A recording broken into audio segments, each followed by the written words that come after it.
This story is sure not to be problematic. The movie begins on a small island off the west coast where a photographer named Samuel roams around taking pictures. We notice that most people he takes pictures of are sleeping in random places. As it turns out, a strange crisis has hit the island. 3 days ago, people started falling asleep out of nowhere, in the middle of a car ride, inside a sauna, and even while swimming underwater. That guy's dead. At first, the observers were simply confused, but they soon found out that the ones who slept would not wake up, almost as if they were in a coma. Several doctors and researchers have come to the island in the past 72 hours, but no one has found a cure to the unique pandemic. By now, all the permanent residents of the island are asleep, the lucky ones in their homes, some at work, while others are in the grocery store or in their cars. Their bodies are functioning properly, except anytime they are moved from the original place they fell asleep, their pulse goes abnormally high. An interesting thing about the situation is that the phenomenon doesn't affect those who were not a permanent resident of the island prior to the occurrence. Hence, scientists have established a camp and put tags on every sleeping human on the island to keep track of them. Currently, no reporter is allowed in the infected zone, but Samuel has somehow managed to sneak through the border amidst the chaos. While on the adventure, he enters a bus full of sleeping passengers to take pictures. He discovers a woman holding a live goldfish and decides to take it with him. In the bizarre circumstance, Samuel feels like the fish is his only friend, and he talks to the animal accordingly. Sometime later, they end up at a house which looks good enough to spend a few days in. Samuel cautiously walks in to find a woman sleeping on her bed. Her name is Stella, and she was one of the lucky last ones to fall asleep. Samuel avoids invading her privacy and stays in the other room, not realizing that the researchers are outside his house guarding the area. Since everyone conscious has been asked to leave the island, he is afraid he will be punished if found. The following day, Samuel dreams of going to the grocery store and running into Stella, but she hardly pays any attention to him.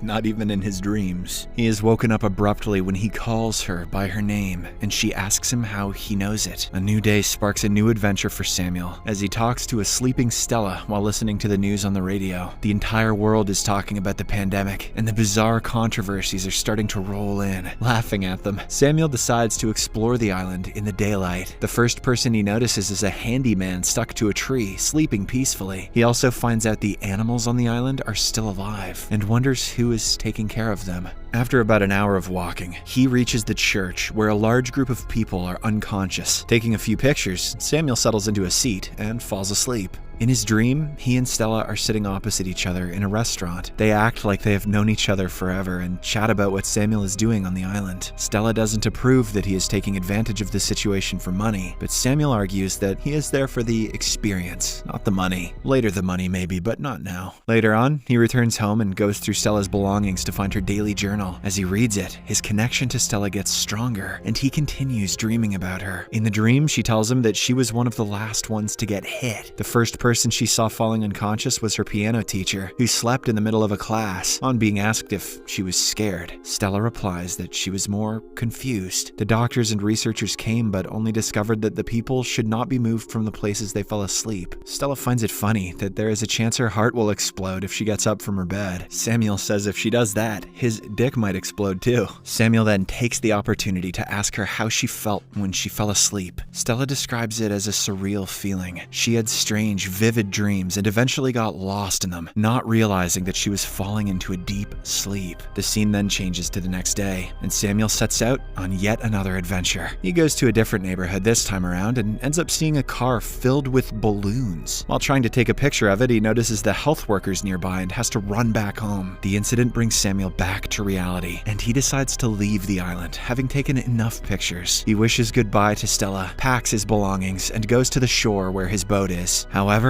after spending quite some time at the shore looking at the boat, he decides otherwise. Just when he reaches home, he sees the faucet is running. Samuel remembers that it was running the first time he entered the house, but he is positive that he had turned it off. Suddenly, he is transferred back to his dream, sitting opposite Stella at the restaurant. She inquires about the actual reason he came to the island. Samuel finally comes clean that he came here to look at boobies. Just kidding. He came here for her. As it turns out, 1 year ago, he was on the island on vacation when he saw Stella at the grocery store. He followed her to a restaurant later that day where she seemed young and free, which piqued his interest. But before he could ask for her number, the night ended and he never got to meet her again. Back in reality, Samuel goes to the grocery store to shop, but two researchers come in to get some alcohol at the same time. One of them bumps into Samuel, but he avoids getting caught by pretending to be unconscious. After they are gone, he delightedly shops for essentials and even pays the sleeping cashier before bringing the groceries home. After that, we see him roam around Stella's house, observing her belongings and imagining what her personality would be like. He hits the jackpot when he finds a tape recorder in the attic that has recordings of the list of her favorite things. The list has random things like the sound of a typewriter, headless Barbie dolls, and flamingo floaties. But the more Samuel listens to it, the more his infatuation grows. Even though judging by that tape, she's a complete psychopath. On the list, Stella describes that driving on the beach is her favorite thing to do. And so, Samuel imagines him and Stella outside looking for a car to drive to the beach. He dreads the idea of stealing from sleeping people, but Stella convinces him that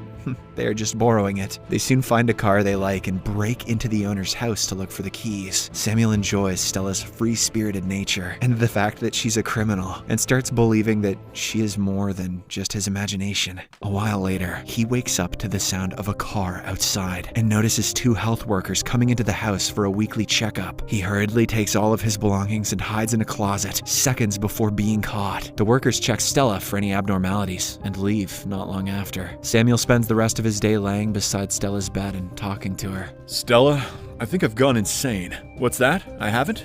Oh, that's a relief. The next day, he yet again goes to the attic and plays the second part of her tape. This time, she talks about the things she hates and reveals that she feels lonely and vulnerable. Samuel wishes he could do something to make her feel better, which in turn makes him feel helpless. Yet again, he drifts into his imagination and starts chatting with her. The duo talks about soulmates and how everyone has one. Samuel suggests they might be each other's soulmate, but Stella doesn't believe it. Coming back to reality, Samuel finally decides to go back home, now that he has no purpose to be on the island. He makes it halfway to the dock, but cannot get himself to leave Stella. At night, he returns home and gets high off Stella's stash, dreaming about them smoking together. Starting that day, he makes it his mission to do all the things that were on Stella's list of things she loved. He makes lasagna and drinks beer out of a wine glass for the same reason. When tipsy, Stella appears in his dreams, furious about him not leaving her alone. She declares that the version of Stella he knows from her journals and tapes is not her.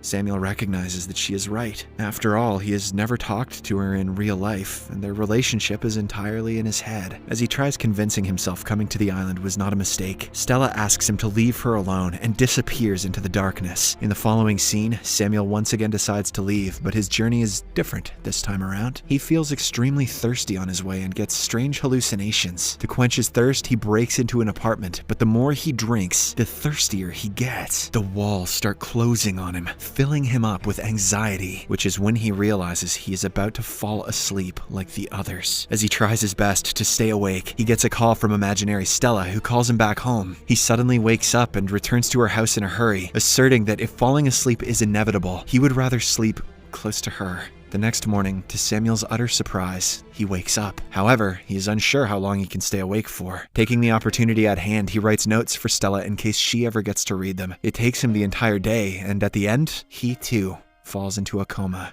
Time passes, and a few days later, Stella moves in her sleep. Things take a turn when she opens her eyes, wide awake after being asleep for more than a week. She realizes that she has no energy and goes to drink water from the faucet. This is when she sees a second toothbrush on the counter and figures someone else has been living with her. While cautiously approaching a sleeping Samuel in the living room, Stella is more confused than scared. She wants to wake him up, but gives up after a few tries. The house is filled with random objects she likes, like a Barbie without her head and a giant flamingo floaty. Stella is pleasantly surprised to see them, but it washes away. As soon as she finds out Samuel read her journals and listened to her tapes, in a fit of rage, she hits him several times and discovers the notes he wrote for her. In them, he apologizes to her for listening to her tapes and assures her that she is like everyone else. He tells her feeling lonely and building up a defense system is okay, but asks her to be herself. The notes overwhelm Stella as she figures out that the stranger in her house knows knows her inside out, and she too feels like she has known him forever. In the next few days, she gets several dreams with Samuel in them. They chat about his likes, dislikes, fears, and responsibilities, as he did with her in his dreams. Even though they have not even met each other in real life, Stella knows they are connected. Hence, she takes care of him like he did to her. Then comes the morning when Stella wakes up later than usual to a pleasant surprise. Samuel is no longer on the sofa he was sleeping on. The two meet each other in the kitchen for the first time, but to them, it feels like they are lovers reuniting after decades. Samuel introduces himself and shakes hands with her, delighted to know that she is just as happy to meet him. In the final scene, we are brought back to the bus where it all started. The woman whose goldfish Samuel had stolen wakes up from her sleep, and we see that she now has 2 fishies in her hands instead of 1. This movie brought to you by Chloroform. Except for a few people back in London. Subscribe for more videos like this, turn on notifications, and leave a like to help the channel out. Thank you for watching.